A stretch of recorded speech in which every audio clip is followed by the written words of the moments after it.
Developments today in this story because there are now U.S. boots on the ground in Eastern Europe. The United States sending Vladimir Putin of Russia a new and unmistakable message. Back off, stand down. U.S. troops are being sent to Poland and other allies for training exercises, moving closer to the center of the dangerous tug of war that began in Ukraine. And ABC's chief global affairs correspondent Martha Raddatz now tells us what this means for Americans tonight. Martha. Diane, this is a big development tonight. The U.S. has been watching every move Putin has made since promises less than a week ago from the Russians that they would help calm the situation in Ukraine. But quite the opposite has happened, and now we're moving in those troops as a message. These are parachute infantry from the 173rd Infantry Brigade in Vicenza, Italy. A captain heads this headquarters. It's about 130, 150 troops. They will go into one of 4 countries, a company that size, from a battalion that's about 600 so troops. I would like to have seen a larger deployment of a battalion or a brigade, but nonetheless, the symbology of it is absolutely clear. Not only reassuring our allies, but sending a message loud and clear to Putin and his folks that if you cross that border into one of these countries, you're at war with NATO and specifically the United States. I joined SHIELD to protect people. Captain, To build a better world sometimes means tearing the old one down. And that makes enemies. Excuse me, we have brand new pictures that have just come in. These are live pictures. This is a alert to the activity that's going on the ground in Poland.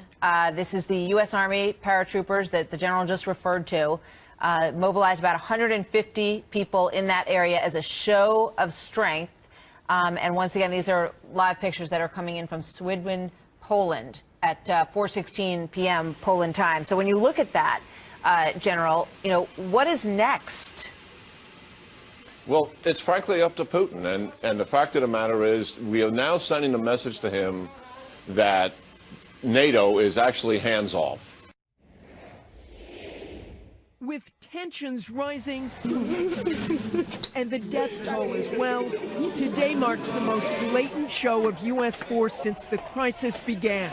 600 American soldiers will immediately begin deploying to Poland, Lithuania, Latvia, and Estonia to conduct boots-on-the-ground infantry exercises in support of those NATO allies. A strong message to Vladimir Putin. Nothing we've seen out of Russia or their armed forces is de-escalating the tension. These exercises were conceived as a result of what's going on in Ukraine. We're going to neutralize a lot of threats before they even happen. thought the punishment usually came after the crime. At the same time, the warship USS Taylor will move into the Black Sea to replace the destroyer USS Donald Cook. This as Putin keeps tens of thousands of his troops along Ukraine's eastern border, also raising fears that the swift takeover of Crimea might embolden Putin to move into other nations with large enclaves of ethnic Russians. But Ukrainian officials say as many as 100 Russian special forces have already crossed into southeastern Ukraine, organizing the hostile takeover of government buildings and paying cash to stir up pro-Russian supporters.